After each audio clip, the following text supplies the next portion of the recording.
과거보다 이혼율이 높아지고 있는 요즘 각기 다른 사연들을 볼 때면 제 이혼은 그나마 평범한 편인 건가 하는 위안을 받아요. 그럼에도 이 세상에서 아프지 않은 이혼은 하나도 없겠죠. 제 이혼도 그랬습니다. 제게는 이혼을 하는 것이 훨씬 득될 게 많은 방향이었기에 최선의 결정을 내린 거지만 그 결정을 내리기까지 마음고생 많이 했어요. 당연히 흔한 고부 갈등도 있었고 남편과의 문제도 있었죠. 흔할 것 같으면서도 한편으론 기적 같기도 했던 제 사연을 지금부터 들려드리겠습니다. 평범하게 자라서 평범하게 살 줄 알았던 제가 드라마에서나 보던 돈 많은 집에 시집을 가게 되면서 인생이 달라지기 시작했어요. 원래 저랑 남편은 학원 강사랑 학생 사이로 만났습니다. 제가 영어 강사고 남편이 당시 토익을 준비하는 학생이었어요. 남편은 저랑 동갑이었는데 우리 학생들 중에서도 남편이 다소 나이가 있는 편에 속해 있어서 저는 더 좋게 보았습니다. 뒤늦은 나이에도 본인의 커리어에 도전하는 남편에게 용기를 주고 싶기도 했었어요. 그래서 남편에게는 항상 궁금한 거 있으면 부담 없이 찾아오라는 말을 꼭 해줬습니다. 남편은 정말 적극적으로 저를 찾아왔었어요. 수업이 없는 날에도 찾아왔었는데 저는 그게 정말로 자격증에 관한 일 때문인 줄 알았습니다. 그런데 남편은 어느 순간부터 취업이나 학습 부분의 질문이 아닌 제게 전화번호를 물어봤어요. 당연히 처음에는 관심 없다고 좋게 거절을 했지만 남편의 꾸준한 마음에 흔들려서 얼떨결에 사귀게 되었습니다. 그 인연으로 본의 아니게 결혼까지 하게 되었죠. 결혼 준비 과정에서 알게 된 건데 남편은 꽤나 돈이 있는 집안의 자제였습니다. 그건 결혼하기 전 남편 집에 인사를 하러 갔다가 알게 되었어요. 남편을 통해서 집안이 넉넉한 편이라고 언지를 듣긴 했는데 부자 동네로 소문난 곳에 단독주택을 소유하고 있는 집안인 줄은 상상도 못했습니다. 그런 동네에는 연예인이나 국가 일하는 높은 사람들만 사는 곳인 줄 알았고 TV에만 나오는 저와 다른 세상의 장소라 생각했어요. 만약 결혼을 약속하기 전에 남편 집안이 우리 집안과 상당한 수준 차이가 난다는 걸 알았더라면 솔직히 이 결혼에 대해 고민해 봤을 것 같네요. 제가 왜 이런 생각을 했냐면 시부모님께 인사하러 갔을 때 시모가 제게 제일 먼저 이런 말을 했기 때문인데요. 아가씨가 강남 학원 강사가 아니었으면 우리 아들 짝으로 허락 안 했을 거예요. 내 말은 우리 아들 책임지고 공부랑 자격증 좀 따게 가르치라고 허락해준다는 거예요. 그 정도로는 쓸모 있어 보이니까. 처음엔 시모의 말을 듣고 당황했습니다. 그때만 해도 시모의 성격이 보였다기보다는 머릿속이 새하얘져서 내가 잘못 들었나 의심할 뿐이었어요.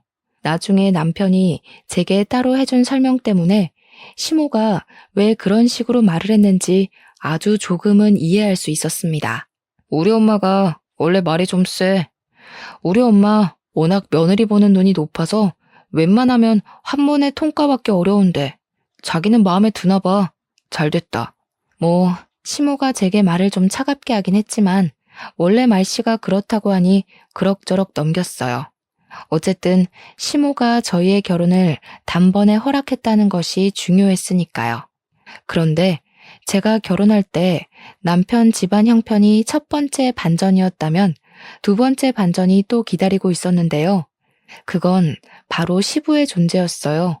남편이 연애 때도 그렇고 결혼 준비하면서도 그렇고 시모 이야기만 주야장천하길래 저는 시부가 돌아가신 줄 알고 있었단 말이죠. 그래서 일부러 예의상 남편에게 돌아가셨냐고 묻지도 않았고 빙빙 돌려서 확인했었어요. 예를 들면 우리 부모님 한복 맞출 때 시모 한복도 같이 맞추자고 한다든지 시모가 좋아하는 음식이 뭐인지 등등으로 말입니다. 제가 이렇게 얘기했을 때 만약 시부가 살아계신다면 남편이 알아서 시부 이야기를 꺼낼 줄 알았어요. 그러나 남편은 이런 대화를 나눌 때마다 시모 이야기만 했고 시부 이야기는 아예 하지 않아서 저는 당연히 시부는 돌아가시고 안 계시는구나 이렇게 단정 지을 수밖에 없었죠. 그런데 청첩장을 제작할 때 남편이 시부 이름을 올리는 겁니다. 그걸 보고 얼마나 당황했는지 몰라요. 제가 남편에게 누구냐고, 시부냐고 물었더니 남편이 표정 하나 바뀌지 않고 고개를 끄덕이면서 그렇다고 하더라고요. 지금 대답이 중요한 게 아니잖아요. 저는 시부가 있다면 왜 소개를 안 시켜줬는지 그것에 대한 설명이 듣고 싶어서 물은 거였어요. 실제로 남편은 저를 시모에게만 인사시켜줬거든요. 상견례도 시부 없이 시모와만 했어요. 그러니 제가 남편 앞에서 당혹스러운 얼굴을 보이는 게 전혀 이상할 것도 없었습니다. 저는 남편에게 대체 왜 시부가 있다고 말하지 않았냐 묻자 남편이 별일 아니라는 듯 한마디를 던졌습니다. 사이가 안 좋아서 신경 쓸 거 없어. 원래 오래전부터 없는 사람이나 마찬가지였으니까. 그게 다였어요. 남편의 대답에 황당해서 말문이 턱 하고 막히고 말았습니다. 아니, 아무리 사이가 안 좋다고 한들 결혼을 하게 될 사이인데 부모님을 전부 다 소개해줘야 하는 게 아닌가요? 그리고 결혼식장에 부르는 걸 보니까 시부모님이 이혼한 것도 아닌 것 같은데 남편에게 슬쩍 물어도 제대로 알려주지 않으니 혼자서 시부모님의 관계를 추측만 해봐야 했는데요. 시부모님이 아마 이혼은 하지 않고 별거만 하고 있었던 게 아닐까. 그땐 그렇게 예상했습니다. 소개를 시켜주지 못할 정도로 사이가 안 좋았다면 그런 사정이라고 말이라도 해줄 것이지. 시부의 존재를 알게 된 순간 저는 마치 죽은 사람이 도로 살아난 것처럼 당황스러운 기분을 느꼈습니다. 남편은 결혼식 때에 제게 처음으로 시부를 먼저 언급했었는데 그것마저 황당한 주의였습니다. 남편 말이 시부는 그냥 결혼식 자리만 지키러 오는 거니까 모시지도 말고 인사도 하지 말라더군요. 시부와는 같이 안 살아서 결혼식 때 말고는 볼 일도 없다면서 말이죠. 그런 경고 아니더라도 어차피 시부 되는 분과는 인사를 못했어요. 결혼식이 끝나자마자 시부가 사라졌거든요. 남편 말처럼 시부는 아버지로서 혼주석에 자리만 딱 지키고는 바로 가버린 듯 싶었습니다.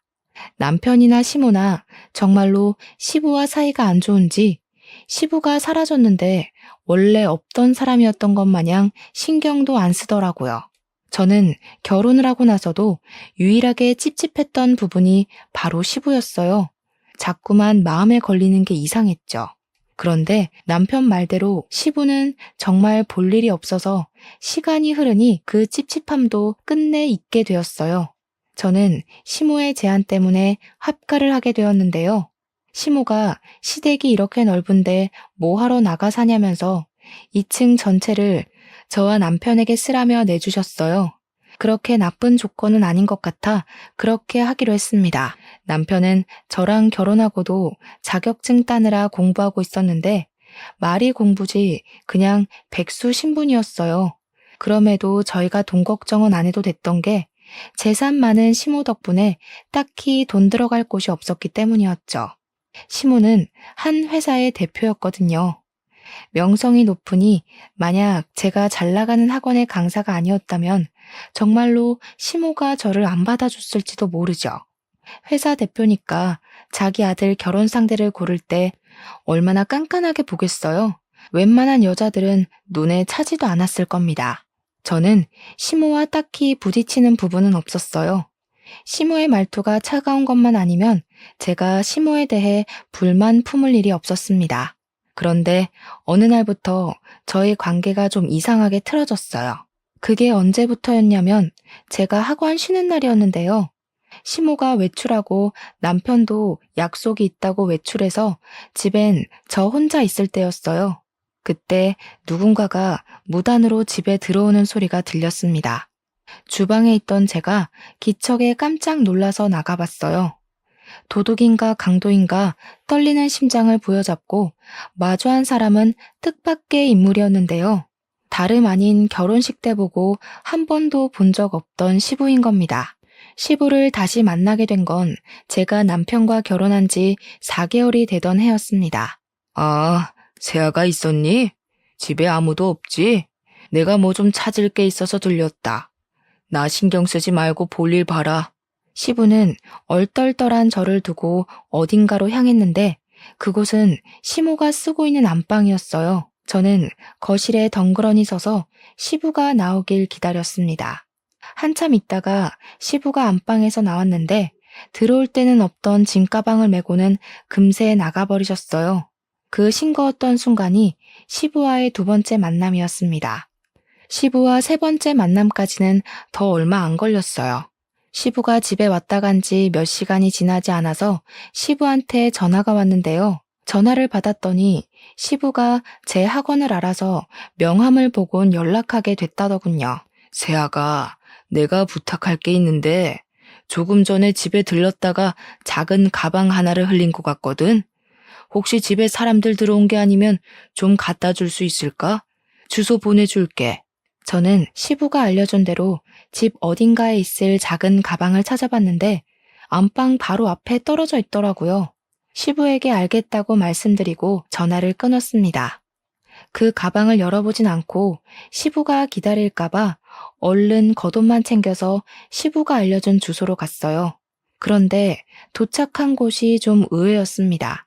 제 눈앞에 웬 컨테이너 박스 하나만 덜렁 있더라고요. 그 앞에서 시부가 고물 같은 걸 조립하고 있었는데 순간 이게 이해 안 되는 모습이라서 당황했습니다. 물론 시부가 집에 찾아왔을 때도 부자인 시모와 상반되는 복장이라 조금 의아했었어요. 근데 그건 그냥 복장만 그렇다고 생각했지 시부의 현재 형편마저 어려울 줄은 그때 처음 알았습니다. 저는 당황한 마음을 숨긴 채 시부에게 별다른 건 묻지 않고 가방만 건넸어요. 시부는 그런 저에게 고맙다고 웃으면서 시간 괜찮으면 커피 한잔하고 가겠냐고 물어보는데 어쩐지 그런 시부의 모습이 쓸쓸해 보여서 냉큼 그러겠다고 수락했네요. 제일 궁금한 집안 이야기는 시부가 꺼내지 않는 이상 제가 먼저 할 수가 없어서 그저 시부의 관심사인 고물 조립하는 이야기만 잔뜩 나누고는 집으로 돌아왔습니다. 그 잠깐 나갔다 온 사이에 시모랑 남편이 어느새 먼저 집에 와 있더라고요. 근데 분위기가 심상치 않아 보였어요. 아직 겉옷도 벗지 않고 다녀왔다는 인사도 못했는데 남편이 제 앞을 가로막았습니다. 그리곤 어딜 다녀왔냐고 날카롭게 묻길래 왜 이러나 싶었죠. 시부를 만나고 왔다는 사실을 숨기는 게 더 이상할 것 같아 솔직하게 말했더니 내가 아빠 만나지 말랬잖아. 우리 집에서 아빠 상종도 안 하고 있는 거 모르겠어? 경고해줬는데 왜 뜬금없이 안 하던 짓을 해? 남편이 다짜고짜 성질을 내더라고요. 갑작스러운 남편의 태도에 당황스러워서 입을 다물고 있는데 이제는 시모가 제게 오더니 저를 차갑게 노려보았습니다. 너 경고다. 한 번만 더 그 양반 만나면 내 집에서 퇴출당할 줄 알아라. 어디서 집안일에 쓸데없이 끼어들려고 해. 두 번 기회는 없다. 알겠니? 시모와 남편은 왜 이렇게도 시부를 멀리해야 하는지 이유도 알려주지 않고 무작정 가까이 하지 말라고만 했어요. 제가 남편에게 물어봐도 남편이 제게 하는 말이라고는 제가 알 바 아니라고만 하면서 시모처럼 또 시부를 만난다면 가만두지 않을 거라고 성질만 내서 더는 물어볼 수도 없었죠. 하지만 저는 아무래도 이 호화로운 집을 두고 시부가 그런 고물이나 조립하면서 사는 게 마음에 걸렸어요. 원래 사람은 초라한 것에 더한 동정을 느낀다고 하잖아요. 무슨 이유인지는 모르겠지만 이유를 모르기 때문에 그저 시부가 너무 불쌍하기만 했던 것 같아요. 그래서 저는 시모와 남편 몰래 시부에게 혹시 필요한 게 있다면 문자해달라고 연락했습니다. 그리고 며칠 뒤 시부에게 문자가 왔는데 혹시 돈을 좀 빌려줄 수 있냐고 하더라고요. 제가 학원에 있을 때 온 연락이라 그 문자를 보고는 바로 시부에게 전화를 걸었죠. 네, 그럼요. 급하신 거면 당연히 빌려드려야죠. 얼마나 필요하신데요? 아유, 고맙다. 내가 꼭 갚을게. 한 500만 원이면 충분할 것 같거든. 조만간 쓸 데가 생길 것 같은데 내가 지금 대출이 안 돼서. 저는 당연히 된다고 하고는 시부에게 계좌번호가 있으면 불러달라고 했어요.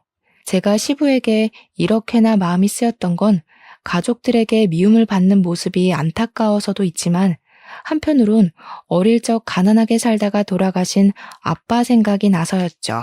저희 아빠가 원래부터 가난했던 건 아니었고 시부모님 집안처럼 잘 살았었는데 누군지 모를 사람이 아빠 회사에 없는 비리를 누명 씌우는 바람에 회사가 부도나서 반 거지처럼 사시다 그대로 돌아가셨거든요.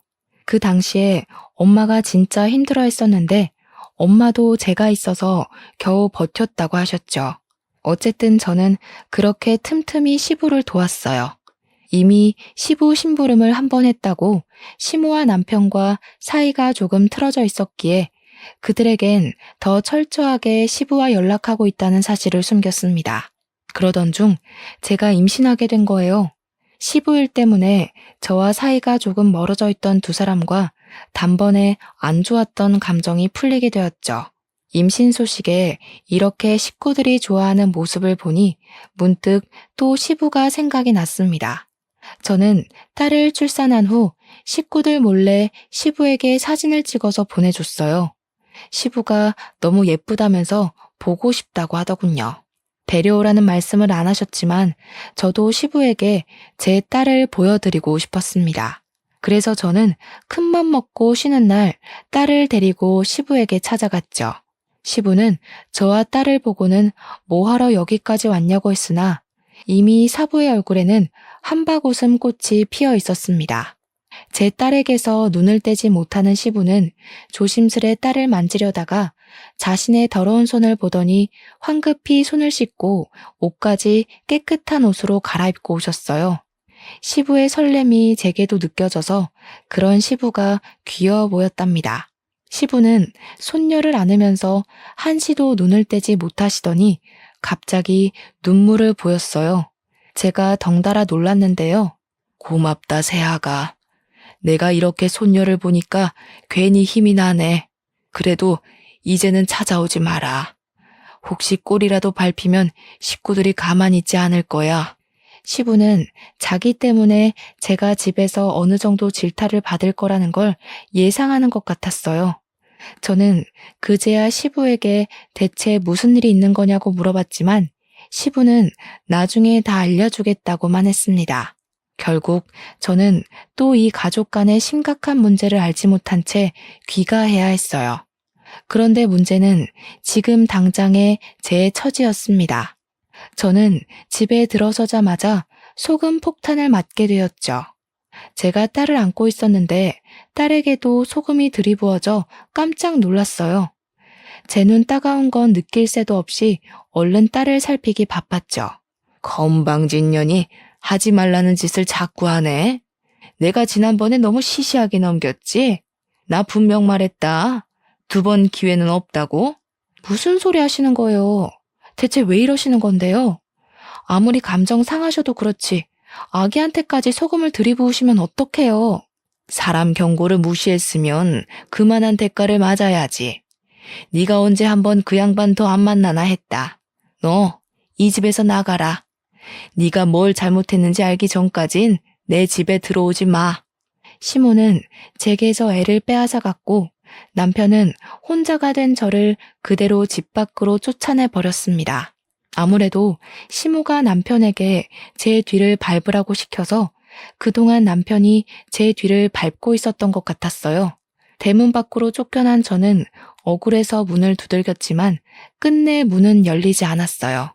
결국 저는 대문 앞에서 새벽 내내 벌벌 떨다가 아침이 되어서 집으로 들어갈 수 있었습니다. 그것도 시모가 출근해야 하니까 문이 열리는 덕에 들어갈 수 있었죠. 그날로 저는 남편과 각방을 썼는데요. 정말 소름 돋게도 남편은 시모와 같은 방을 썼습니다. 다 큰 성인 남자가 엄마랑 같은 침대에서 잠을 자다니 좀 징그럽고 소름이 돋더군요.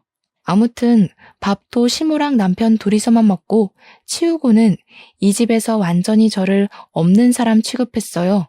둘은 마치 영혼의 단짝처럼 저를 따돌리고 있었습니다.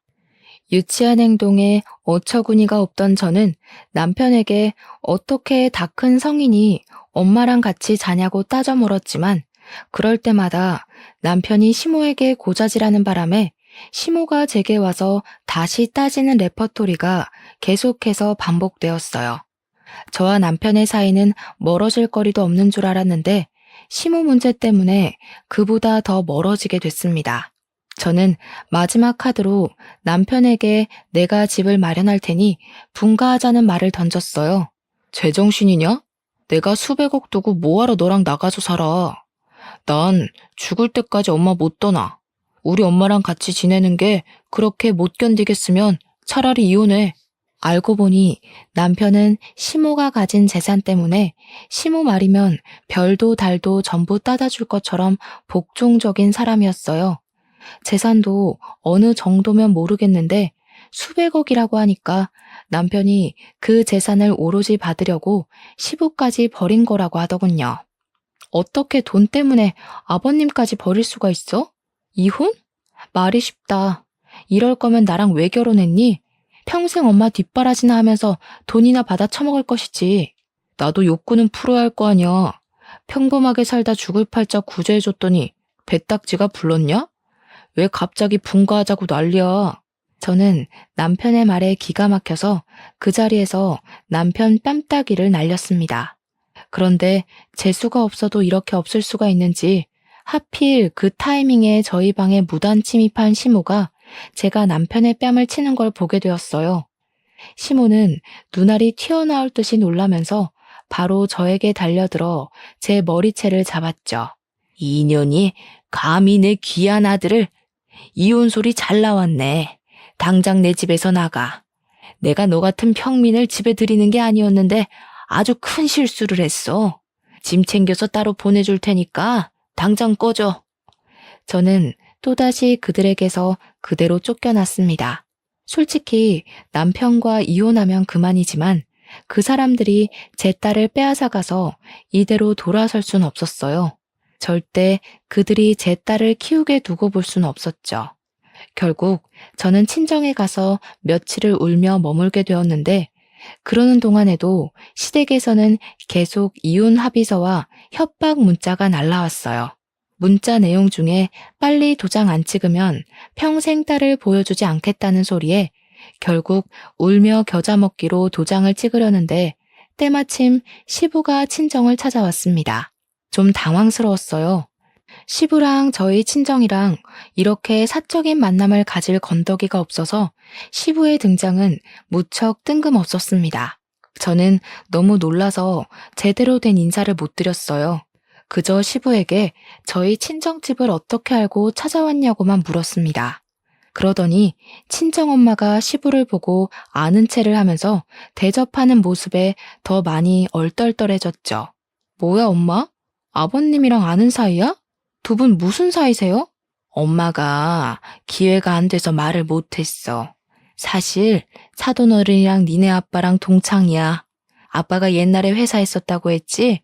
그거 사돈어른이랑 동업으로 일군 회사였어. 이때부터 저는 모르는 부모님과 시부모님의 젊은 시절 이야기를 듣게 되었습니다. 아빠랑 시부는 고등학교 동창이었는데 군대도 같이 갔대요. 동반 입대를 한 거죠. 그리곤 같이 지내면서 우스갯소리로 동업하자는 약속을 했었답니다. 말 그대로 농담식으로 주고받은 이야기였는데 둘은 실제로 사회에 나와서 그 꿈을 이뤘고 소규모로 시작해서 각자 결혼할 때쯤엔 중소로 키웠을 만큼 회사 운영을 잘해갔다고 했어요. 여기까지도 이미 제겐 놀라운 사실이었는데 지금부터는 말문이 막힐 만큼 충격적인 전개로 흘러갔어요. 저는 어릴 적 아빠 회사가 부도나서 아빠가 그것 때문에 많이 힘들어해 돌아가신 걸로 알고 있었습니다. 그런데 사실은 그게 아니었대요. 사실은 부도가 난 게 아니라 아빠 혼자 회사에서 쫓겨났던 거라고 합니다. 회사가 커지면서 회사 내에 내부 고발자가 생겼는데 그 사람이 아빠를 콕 집어서 공금 횡령으로 거짓 소문을 퍼뜨렸다고 했습니다. 그것 때문에 사원들의 반발을 피할 수 없었던 아빠는 공동 대표직에서 쫓겨나게 되었다고 했어요. 그리고 그 다음 우리 아빠 못지않게 시부가 많이 힘들어했다고 했습니다. 독단 대표가 된 시부는 아빠가 그렇게 쫓겨난 이유를 받아들이지 못했대요. 시부가 누구보다 아빠를 잘 아는 사람이기도 했고 자신보다 아빠의 운영 방식을 더 믿고 고수했기에 그렇게 회사를 소중하게 생각했던 사람이 횡령을 했다는 사실이 말이 안 된다고도 생각했대요. 그래서 시부가 결국 내린 결정은 회사 문을 닫는 거였답니다. 그리고 그때 그걸 못하게 막은 사람이 바로 내부 고발자였다는데요. 그 내부 고발자는 다름 아닌 시모라고 했어요. 시모는 시부를 회사 단독 대표로 만들기 위해서 우리 아빠를 쫓아낼 궁리만 했었던 사람이라고 했습니다. 시부는 그걸 알게 되었지만 너무 늦게 알아서 속수무책 당할 수밖에 없었고 우리 아빠는 그 누명 때문에 징역도 살았었다고 했어요. 시부는 이 모든 사태의 원인이 시모의 짓이란 걸 알고는 사원들에게 면목이 없어서 회사 대표직에서 물러났는데 시모가 아주 뻔뻔하게 그 자리를 꿰차고 들어가서 지금까지 저렇게 잘 먹고 잘 살고 있는 거라고 합니다. 시부가 그런 시모와 아직 이혼하지 않고 있었던 이유는 우리 아빠의 억울함을 풀어주려면 언젠가는 이 혼인관계가 시모의 발목을 붙잡을 유일한 찬스일지 모른다고 생각해서 유지하고 있는 셈이라고 하셨어요.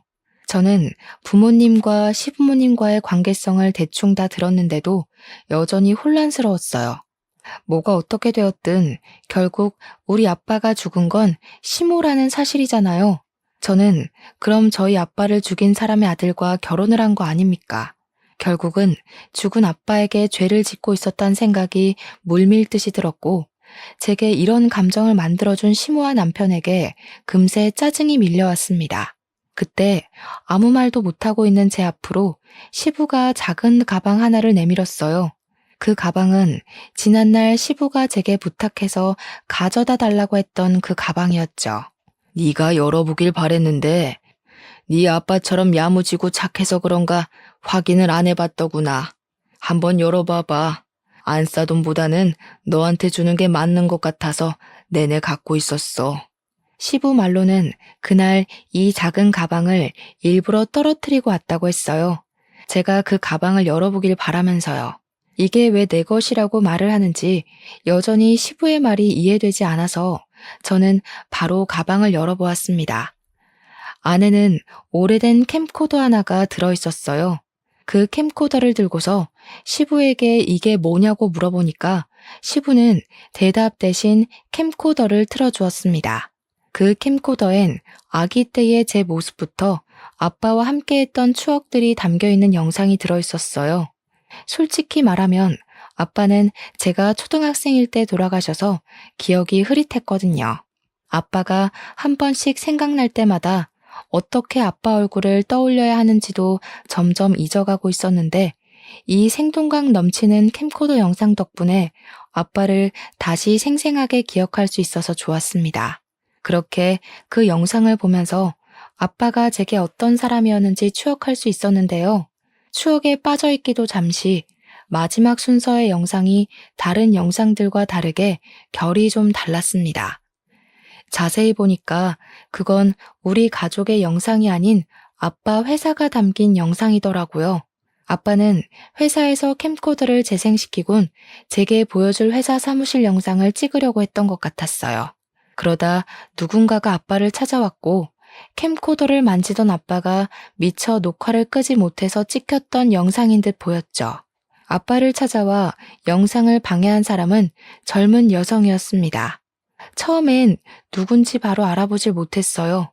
그런데 날카롭고 차가운 목소리가 흘러나오자마자 그 여자가 바로 젊은 시절의 시모구나 라는 걸 알아챘습니다. 분명 내가 순순히 나가라고 했죠. 험한 꼴 당하고 싶어서 버티는 거예요? 나 한다면 하는 사람이에요.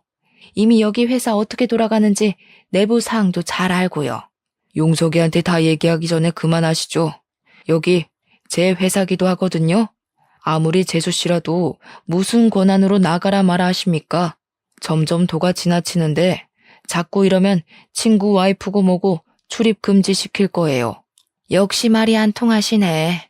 그런 마인드로 무슨 사업을 한다고? 우리 신랑한테 고자질할 수 있으면 해보세요. 그 전에 이 회사에 버티고 있을지는 모르겠지만 그쪽 와이프랑 어린 딸 하나 있다고 했죠? 이제부터 그쪽 때문에 손가락 빨고 살게 될 거예요. 집안 가장이면 자존심을 택하기 전에 가족들 처지를 먼저 살폈어야지. 시모는 시부와 결혼하고 얼마 안 돼서 시부 몰래 아빠를 이런 식으로 계속 협박하고 있었던 거였어요. 하지만 협박에도 아빠가 물러나지 않자 시모가 결국 일을 꾸몄고 아빠에게 공금 횡령 죄목을 아주 크게 씌워서 구치소로 보내버렸던 거죠. 당연히 그 사실을 알지 못했던 우리 집은 아빠가 무너지자 함께 초박살이 나버렸고 엄마가 힘들게 잡일하면서 저를 먹여 키우셨다고 합니다. 개중의 시모는 저희가 살던 동네에서도 지내지 못하게 하려고 사람을 사들여서 저희 엄마 홀로 있는 곳을 깽판 쳐놓기도 했다고 했어요. 엄마는 깡패들에게 이길 힘이 없어 결국 이사를 하게 되었고 어린 저를 데리고는 겨울에 춥고 여름에 더운 생활을 하면서 지냈다고 합니다. 엄마는 아빠가 출소하고 나오기만을 손꼽아 기다리셨는데 아빠는 가족들이 개만도 못한 집에서 개만도 못한 밥을 먹고 사는 걸 보고는 죄책감을 엄청 많이 느꼈다고 했습니다.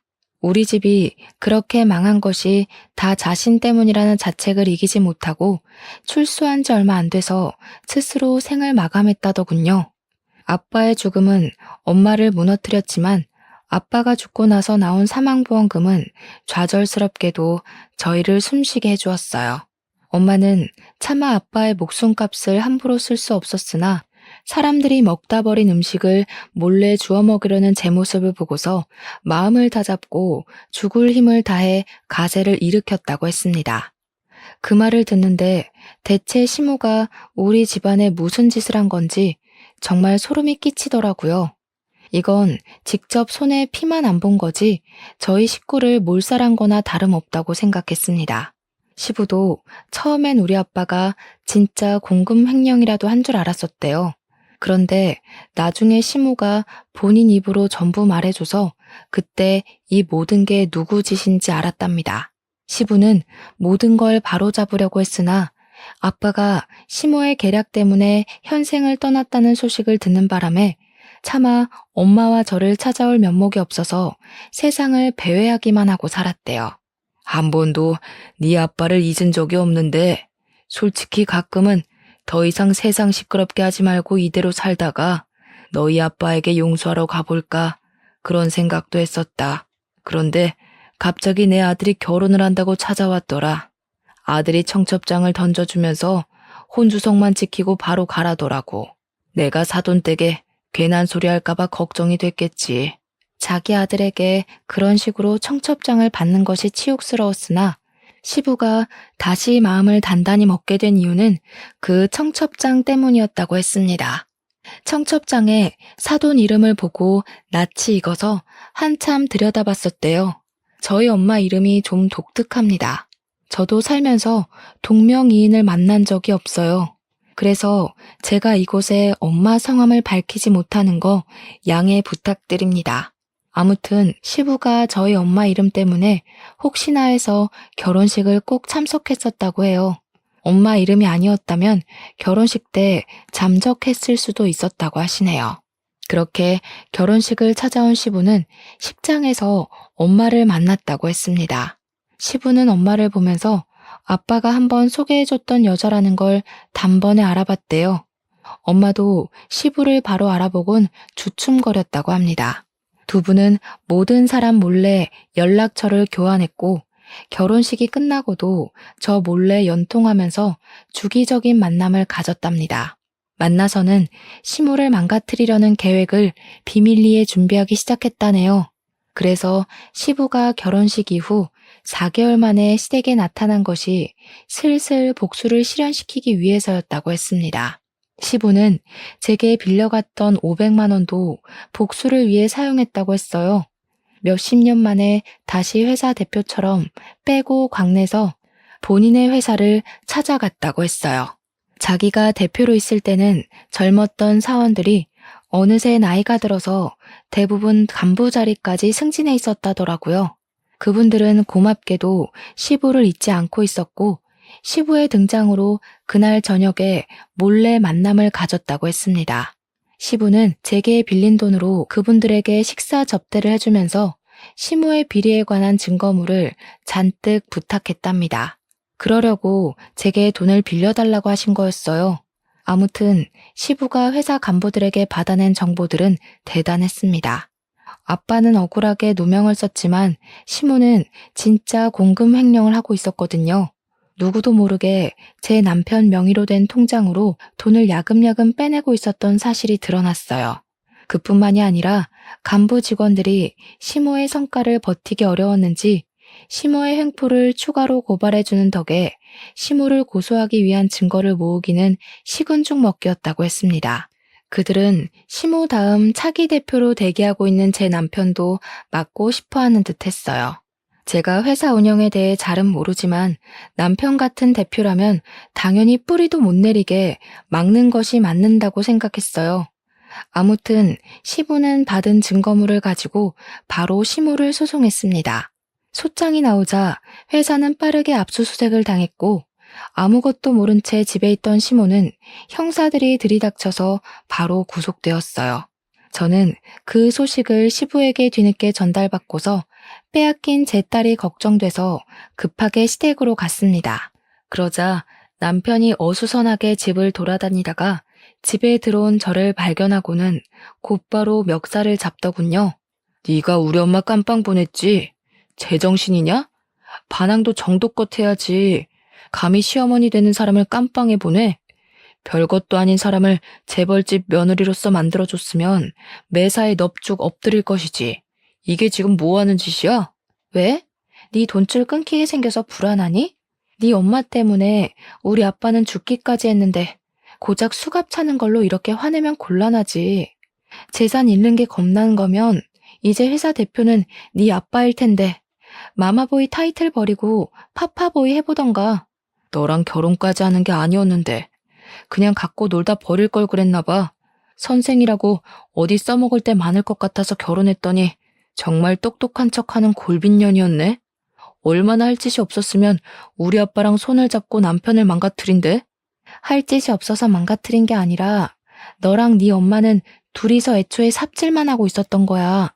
둘이서 짝짝쿵 잘 맞아서 머리 잘 굴렸던 게 아니고 그냥 자만에 취해서 뒤에서 무슨 일이 일어나고 있는지 살피지도 못하는 장님이었던 거라고. 어쨌든 위자료 두둑하게 준비해놔. 곧 소송장 날아갈 테니까. 저는 남편에게 이혼 위자료, 정신적 배상, 양육비를 준비하라고 했습니다. 그러고는 제 딸을 안고 그 집을 나왔어요. 부잣집 동네라고 신기해서 발을 들였던 때가 엊그제 같은데 이런 봉변을 당하고 이런 악연을 만들어서 나오게 될 줄은 상상도 못했습니다. 원래는 와보지도 못할 동네였다면 이제는 쳐다보고 싶지도 않은 동네가 되어버렸어요. 구속된 시모는 공금 횡령한 돈을 다 배상하라는 판결이 내려져서 엄청난 빚쟁이가 됐었습니다. 그 돈을 해결해야 돼서 남편은 커다란 시댁집을 내놓을 수밖에 없었을 거예요. 시부 말에는 그 집이 현재 부동산에 나와 있다고 하더라고요. 그리고 시모가 빠지자 공석이 된 회사 대표 자리에는 다시 시부가 들어갔습니다. 시부는 저와 엄마를 따로 초대해줬어요. 그래서 엄마랑 같이 시부 사무실에 화분을 들고 찾아갔습니다. 시부 사무실 안에는 아빠랑 같이 회사를 키우면서 수상했던 각종 상이나 해외 출장 사진 등이 걸려 있었어요. 그리고 시부 탁자에도 아빠랑 시부가 나란히 사무실 책상에 앉아서 웃고 사진이 작은 액자로 세워져 있었습니다. 문득 너무 감사했어요.